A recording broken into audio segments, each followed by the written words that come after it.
Olá, pessoal! Vamos dar início ao módulo 1 da Formação em Atividades Cognitivas na Perspectiva da Educação Especial. Meu nome é Maria Gorete Arruda Oliveira, sou psicóloga clínica, jurídica e educacional e faço parte da equipe multiprofissional do Centro de Apoio e Suporte à Inclusão da Educação Especial CACIES, Núcleo NASE na Piteia. Nesta página, tem um vídeo com um cérebro em movimento nas cores rosa e azul. Os slides têm um fundo branco com letras pretas, com as logos do CACIES, Somos Todos Educação, Educação 10 anos e a logo da SEDUC. Não falarei minha audiodescrição porque estarei utilizando apenas a minha voz. Muito se ouve no campo da saúde e na educação especial o termo atividades cognitivas. Mas como se processa essa cognição? Quais são as ferramentas que o cérebro utiliza para formar a nossa cognição e quais as habilidades adquirimos com ela? Quais sugestões e atividades cognitivas podemos ofertar para os estudantes da educação especial? É sobre isso a nossa abordagem neste módulo 1. Primeiramente, vamos entender o papel fundamental da cognição, que está no processo de trabalhar funções cognitivas em conjunto para que se possa adquirir novos conhecimentos e acarretar novas interpretações. Vamos elencar aqui as mais importantes que são as funções executivas, a orientação, a atenção, as gnosias, a memória, as praxias, a cognição social e a linguagem. E na lateral da direita da tela temos uma imagem de um cérebro rosa com riscos de eletricidades em azul. Para uma melhor compreensão, vamos resumidamente listar cada função e após apresentar atividades para serem trabalhadas com estudantes da educação especial. Lembrando que nos casos dos estudantes com deficiências e autistas, dependendo do grau e nível de suporte, terão muitas dificuldades no seu cotidiano na aprendizagem, comunicação e nas interações sociais, necessitando de estímulos maiores na cognição em geral. Vamos agora para as classificações da função cognitiva. Na lateral direita, há uma imagem de um cérebro dourado. As funções executivas se definem num conjunto de habilidades mentais que incluem memória de trabalho, pensamento flexível e autocontrole. E essas habilidades são utilizadas todos os dias para aprender, trabalhar e gerenciar a vida diária. Quanto às funções executivas na mente autista, traz o comportamento de constante distração e o nível de atenção é extremamente baixo na maior parte do tempo. E os estímulos externos e internos não são bloqueados pela atenção, bombardeando a consciência e esse estado de distração constante da mente nunca descansa. Na lateral direita do vídeo há uma imagem de um cérebro com uma borboleta, que significa o símbolo da transformação. Vamos para a orientação.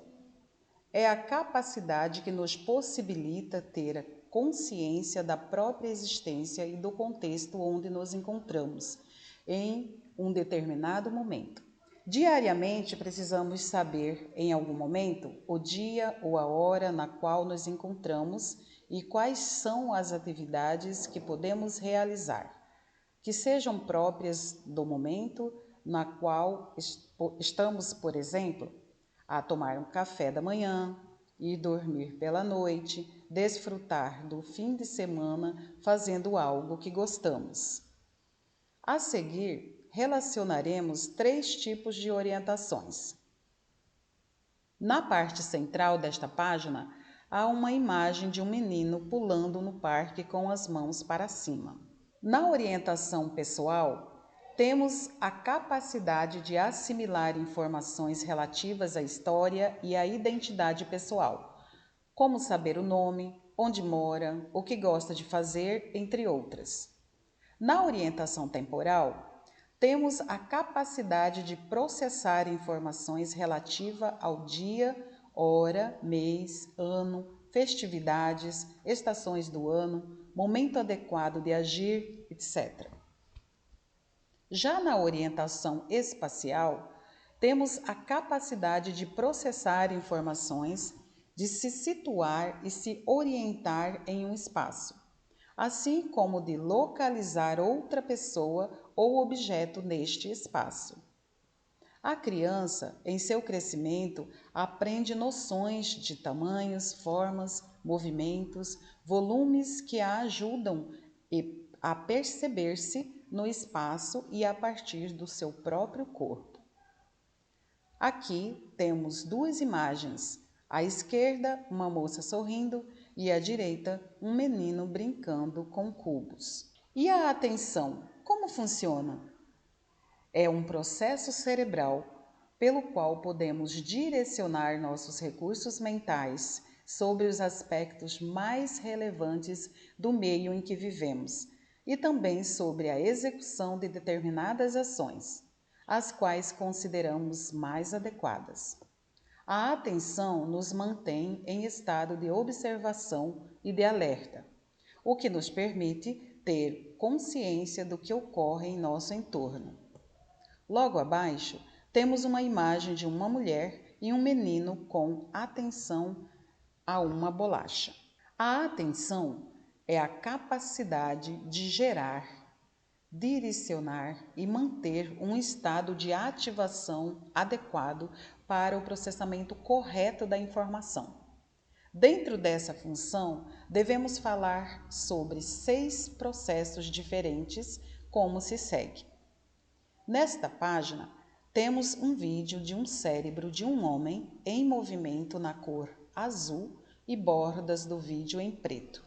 Dentro das 6 funções, temos a atenção sustentada, que é a capacidade de manter com fluidez o foco de atenção em uma tarefa ou evento durante um período de tempo prolongado. A atenção seletiva é a capacidade para direcionar a atenção e se concentrar em algo, sem permitir que outros estímulos internos ou externos interfiram na realização de uma tarefa. A atenção alternada, que é a capacidade de mudar o foco de atenção de uma tarefa ou norma interna para outra, de maneira fluida, como interromper o trabalho no computador para atender uma chamada. É a capacidade do indivíduo em alternar o foco atencional, ou seja, desengajar o foco de um estímulo e engajar em outro. Temos a atenção dividida, que é a capacidade da pessoa de realizar mais de uma atividade simultaneamente, ou seja, processar respostas ou reagir a 2 ou mais demandas ao mesmo tempo, como verificar um e-mail durante uma reunião, ouvir música enquanto lê, andar e falar ao mesmo tempo, beber café enquanto passeia pela rua, conduzir ou trabalhar enquanto se ouve música no rádio. Também temos a velocidade de processamento, que é o ritmo no qual o cérebro realiza uma tarefa. Evidentemente, varia de acordo com a tarefa e dependendo de outras funções cognitivas envolvidas na mesma. E, por fim, a heminegligência, que faculta na grande dificuldade ou incapacidade para direcionar a atenção para um dos lados, normalmente para o lado esquerdo, tanto em relação ao próprio corpo como ao espaço. Exemplo, observa-se quando o estudante colide com uma mobília que se encontra ao seu lado esquerdo. Do lado direito, há um vídeo do lado direito de uma cabeça branca com cérebro colorido e movimentos na cor azul. Agora vamos falar sobre as gnosias. Gnosias é a capacidade que o cérebro tem para conhecer e reconhecer as informações previamente aprendidas através de nossos sentidos, como, por exemplo, as pessoas, os objetos, os lugares, etc. Em virtude das gnosias, podemos reconhecer a voz de um familiar, identificar um objeto ao tocá-lo ou reconhecer um alimento pelo seu sabor. Você pode imaginar como seria ver o rosto de um membro da família e não ser capaz de reconhecê-lo? Ou o que significaria não identificar um objeto tão cotidiano como um copo ao tocá-lo com os olhos fechados? Pois graças a gnosias podemos reconhecer. À direita temos uma imagem de uma mulher abraçando uma criança do sexo feminino. E a memória? Vamos saber um pouco sobre ela? Aqui temos um vídeo de um cérebro azul com detalhes rosa e amarelo. A memória se refere a uma capacidade mental do cérebro com a função de codificar, armazenar e recuperar informações, permitindo guardar em nosso interior as experiências tais como sentimentos, acontecimentos, imagens, ideias, etc. Os significados das palavras são armazenados no hemisfério direito. As lembranças de infância se conservam no córtex temporal e os lobos frontais se encarregam da percepção e do pensamento. É graças à memória que podemos guardar qualquer informe ocorrido em nosso passado. É uma função cerebral essencial para a nossa aprendizagem e para a nossa sobrevivência, nos dando possibilidade de adaptação às nossas necessidades e às do nosso ambiente. Os processos de linguagem e memória se localizam no lobo temporal e o volume de substância cinzenta e branca é maior nos indivíduos com autismo, trazendo significativas diferenças no funcionamento da recepção, de integração de informações, respostas e comunicação. Rodrigues, 2021, especifica que estudos mostram diferenças significativas no volume de substância cinzenta e branca, sendo maior nos indivíduos com autismo. Além disso, demonstram que o maior incremento de volume se dá nos lobos temporal e frontal e ocorre nos 12 primeiros meses de vida. A substância branca concebe as vias de comunicação entre o sistema nervoso central e os locais externos ao sistema nervoso central, enquanto que a cinzenta é o local de recepção e integração de informações e respostas. Quando falamos de memória, nos reflete a consciência de que não estamos falando de um assunto simples, pois a memória é um dos mais essenciais processos psicológicos e, como Rankin 2015 elenca, além de ser responsável pela nossa identidade pessoal e por guiar em maior ou menor grau nosso dia a dia, está relacionada a outras funções corticais igualmente importantes, tais como a função executiva e o aprendizado.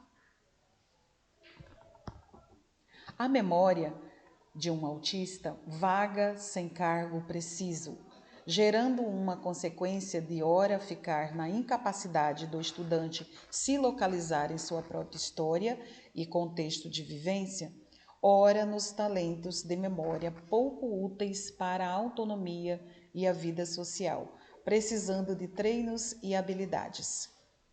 O autismo pode, portanto, ser entendido como transtorno da memória pragmática ou perturbação da atenção à vida, afetando a capacidade dos indivíduos de responder criativamente aos obstáculos do cotidiano, como diz Rankin 2020. E quais são os tipos de memória?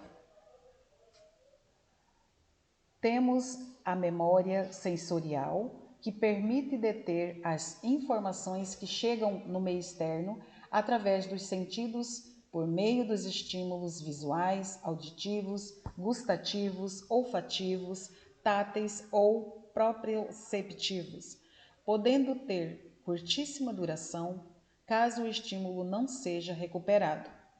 Todas as variedades de memórias sensoriais são perdidas em menos de meio minuto e, por isso, consideradas memórias de estrutura ultra rápidas. A memória de trabalho ou de curto prazo, pertencente também nas funções executivas, não serve somente para armazenar informações. Serve também para contextualizar a pessoa e gerenciar as informações que estão transitando pelo cérebro. A memória de trabalho também tem uma duração ultra rápida, porque ela nos permite armazenar uma informação apenas enquanto estamos fazendo uso dessa informação.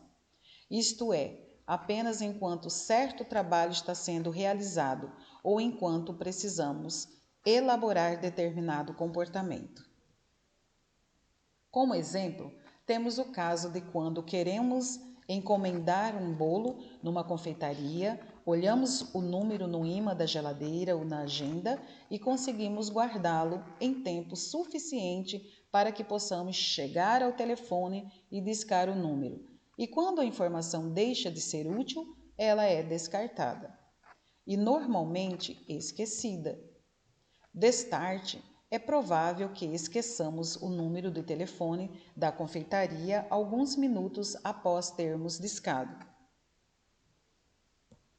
O site acadêmico da NeuroApp 2022 discorre que a memória do trabalho se divide em 4 partes, sendo elas: agenda visoespacial, responsável pela manutenção ativa das informações, das imagens, o que ocorre, por exemplo, no aprendizado de uma rota.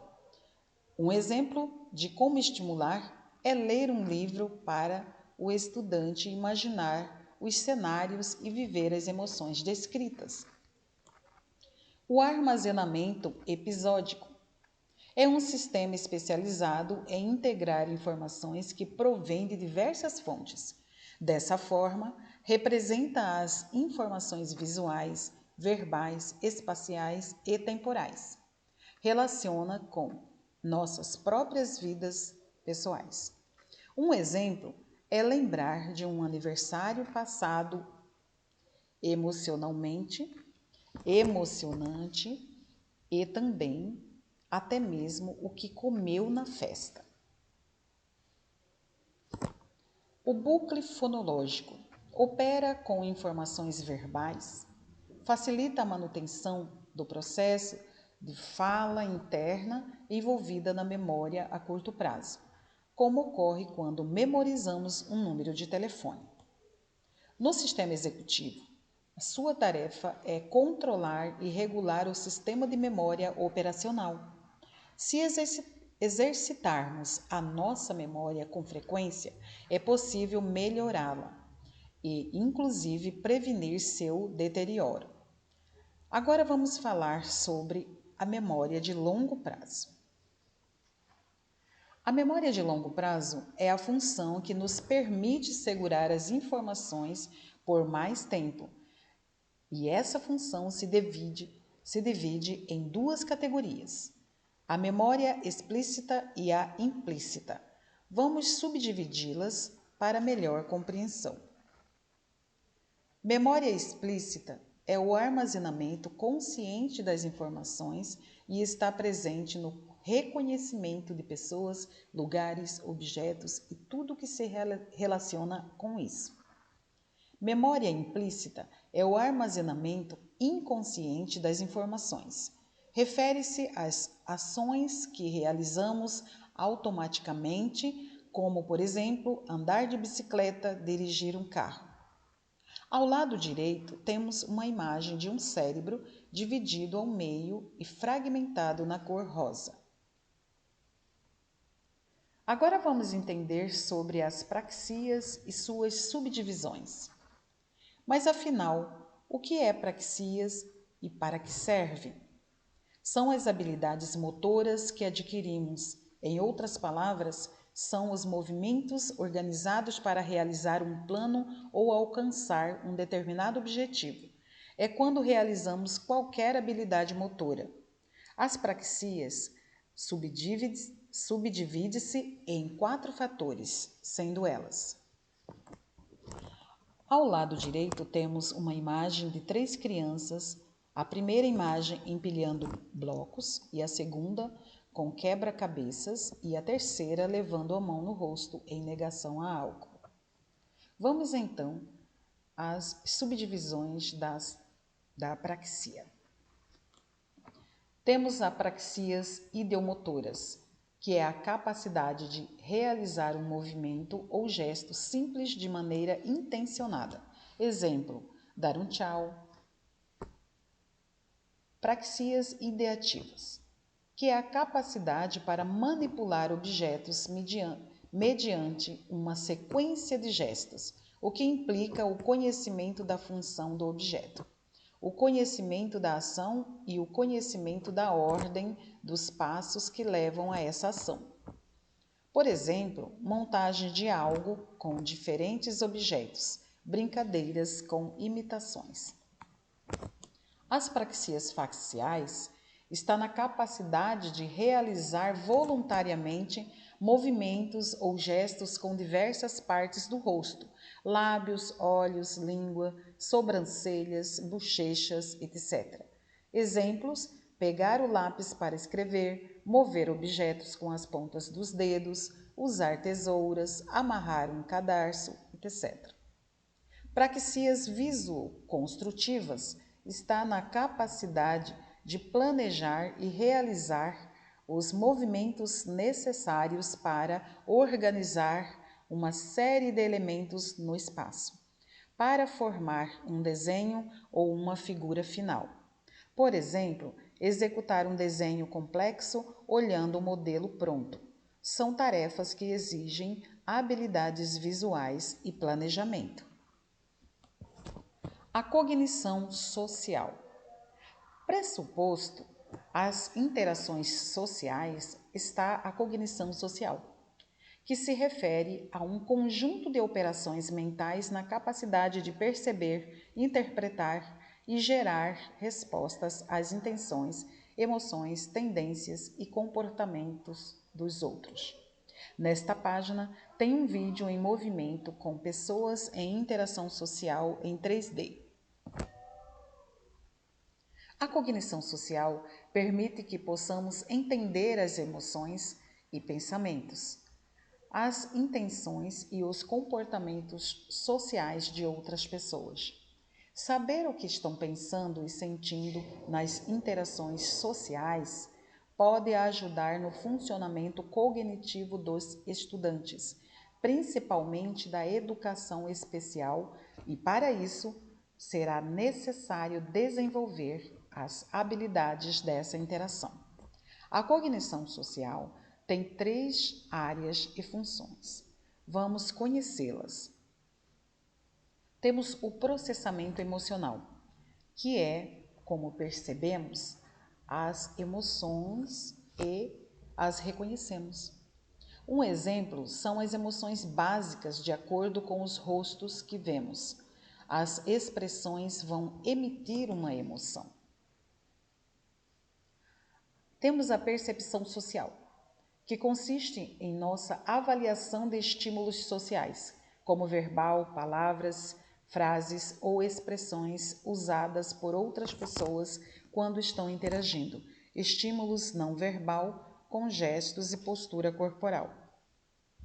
E o estilo de atribuição, que é a capacidade de fazer avaliações positivas ou negativas de um determinado evento ou situação. Exemplo, compreender que um amigo passou na prova e está feliz. E por fim, no próximo slide, vamos falar sobre o último tópico da cognição, que é a linguagem. À direita, temos uma imagem de 5 mãos abertas em círculos nas cores amarela, vermelha, azul, laranja e rosa. A linguagem faz parte da função superior do cérebro que desenvolve os processos de simbolização relativos à codificação e à decodificação. Os signos são materializados através da linguagem sonoros ou escritos, simbolizando ideias, símbolos, objetos, etc. Diversos processos podem ser afetados dentro da linguagem. Vamos conhecer esses processos. Neste quadro, temos um vídeo com várias pessoas utilizando-se da linguagem. Dentro da linguagem, temos a expressão, que é a capacidade de formular ideias com sentido e gramaticalmente corretas. Exemplo, dar as mãos no sentido de ajudar. A compreensão está na capacidade de entender o significado das palavras e das ideias. Exemplo, eu vou sair daqui. Logo, tem-se a compreensão de que a pessoa vai evadir do local. Ao lado direito, há um vídeo com uma menina usando a linguagem não verbal, apenas gesticulando com a boca. Temos o vocabulário, que é o conhecimento do léxico, que é o conjunto de palavras pertencentes a uma determinada língua. E a denominação, que é a capacidade de nomear objetos, pessoas, fatos, etc. O reconhecimento. Temos a discriminação, que é a capacidade para produzir os mesmos sons que se escuta. Temos a escrita, que é a capacidade para transformar ideias em símbolos, caracteres e imagens. Temos a leitura, que é a capacidade de interpretar símbolos, caracteres e imagens e transformá-la em fala. Quando a linguagem é afetada total ou parcial, denomina-se afasia. Porém, existem muitas categorias, vai depender dos aspectos concretos que sejam deficitários. A linguagem é o nosso veículo de comunicação, seja oral, escrita ou gestual, e pode ser deficitária nos estudantes neurodivergentes, sendo necessário uma intervenção eficaz para que estes consigam interação social, sucesso acadêmico e equilibrar o socioemocional. Os autistas, por exemplo, principalmente os de nível 2 e 3 de suporte, apresentam muita dificuldade na comunicação e na linguagem. Há estratégias para melhorar essas dificuldades, como o desenvolvimento da fala, verbal e não verbal, estimulação de brincadeiras e jogos, atividades de imitação, estímulos de gestos e contato visual, estímulos de expressões voluntários, uso de linguagem simples e utilização da tecnologia para as atividades do dia a dia. No próximo módulo, será explanado a importância da comunicação alternativa aumentativa para estudantes não verbais. Temos aqui, do lado direito, uma imagem de uma menina tapando os ouvidos. Passamos agora para algumas atividades para a estimulação de todo o conjunto que forma a cognição. Atividades essas que podem melhorar o desempenho dos estudantes atípicos. Para trabalhar a orientação, o estudante vai responder uma série de perguntas sobre sua vida pessoal. A atividade pode variar em relação ao grau de dificuldade e ajudas, dependendo das necessidades de cada aluno. Exemplo: qual o seu nome? Qual a sua idade? Qual o seu maior medo? O que gosta de fazer? Quem você mais gosta na sua casa? Quem você mais gosta na escola? Qual a sua comida preferida? Gosta de animais? Qual o seu preferido? E assim vai. Esta atividade ajuda o estudante a ter a consciência da própria existência e do contexto onde se encontra. Atividade na orientação temporal, nós podemos encontrar atividades nas quais o estudante irá processar informações. dizendo que horas são, em que mês estamos, dia da semana, em qual estação do ano nós encontramos, né? Abaixo, nós temos uma imagem com as estações do ano, um relógio de parede e um calendário da semana. Na orientação espacial, vamos relacionar diversos objetos, profissão com os lugares, locais, onde podemos obtê-los ou localizá-los. Quais profissionais são encarregados de oferecer o serviço apresentado? Pedir para o estudante responder, por exemplo, quem é o profissional que se apresenta na imagem, onde trabalha, a casa, onde se localiza, quais os espaços dentro da casa, etc. Esta atividade ajuda o estudante a processar informações, de se situar e se orientar em um espaço. Abaixo temos um quadro com imagens de bolo, cama, casa, um homem jogando bola, um médico, uma mesa com cadeiras, uma professora na lousa e um regador. Para trabalhar a atenção, nesta atividade poderemos trabalhar os diferentes tipos de atenção. Na atenção sustentada, que ajuda o estudante a manter com fluidez o foco de atenção em uma tarefa. Uma das atividades propostas consiste em marcar a figura exatamente igual ao que está no modelo. Abaixo temos uma imagem com vários ícones de bonequinhos para identificar aos iguais. Atenção seletiva. Para trabalhar a atenção seletiva, é proposta uma atividade que se chama Diga as cores e não as palavras. Trata-se de uma sopa de cores em forma de letras clássica, onde os estudantes devem dizer as cores e não as palavras. Essa atividade aciona o foco e ajuda na concentração. Abaixo temos uma imagem com várias palavras escritas com várias cores: verde, azul, vermelho, amarelo e preto. Na atenção alternada, a proposta é pedir ao estudante analisar as figuras da atividade do lado esquerdo e, conforme o modelo, riscar as figuras iguais e, ao mesmo tempo, poderá saltar para o exercício do lado direito e percorrer o caminho até chegar ao castelo, saltando pelos diferentes espaços indicados pelo desenho. Esta atividade capacita o estudante a mudar o foco de atenção de uma tarefa ou norma interna para outra, de maneira bem fluida. Abaixo temos duas imagens. A primeira, à esquerda, são vários docinhos para identificar os iguais, e a segunda são várias cartas de homem e mulher para chegar ao castelo. Na atenção dividida, podemos pedir aos estudantes desenhar a figura abaixo apresentados e, na medida em que ele for desenhando, conversar com ele.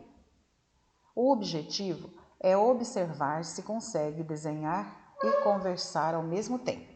Aqui temos uma imagem com 5 desenhos com partes para formar um macaquinho. Na velocidade de processamento, o objetivo é observar a velocidade com que é realizada a tarefa. Abaixo temos uma imagem de vários quadrados em cores na parte de cima, e na parte de baixo os quadrados estão em branco para que o estudante pinte igual ao de cima.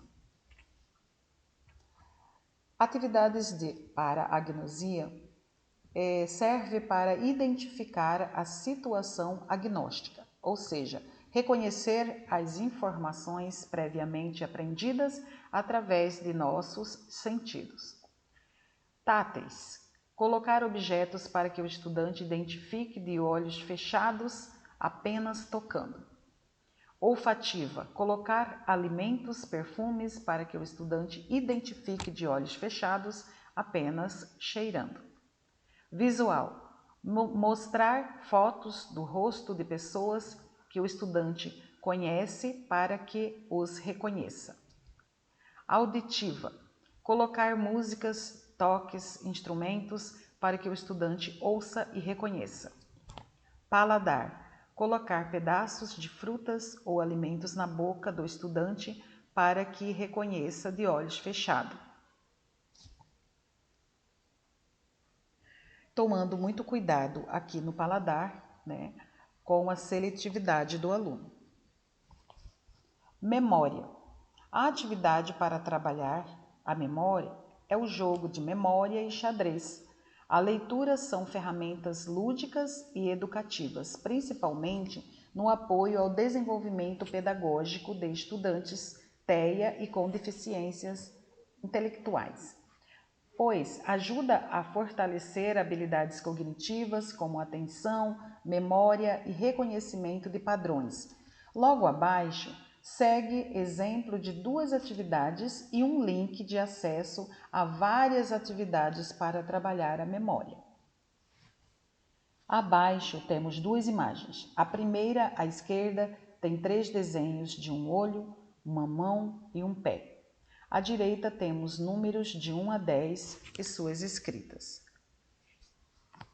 Atividade para apraxia: pedir aos estudantes elaborar desenhos ou construírem objetos tridimensionais, aqueles que é possível medir comprimento, largura e altura ou profundidade.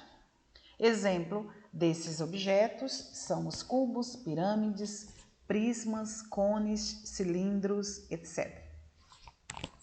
Atividade para cognição social: trabalhar a cognição social vai ajudar os estudantes da educação especial a entender melhor outras pessoas do seu meio e se perceber.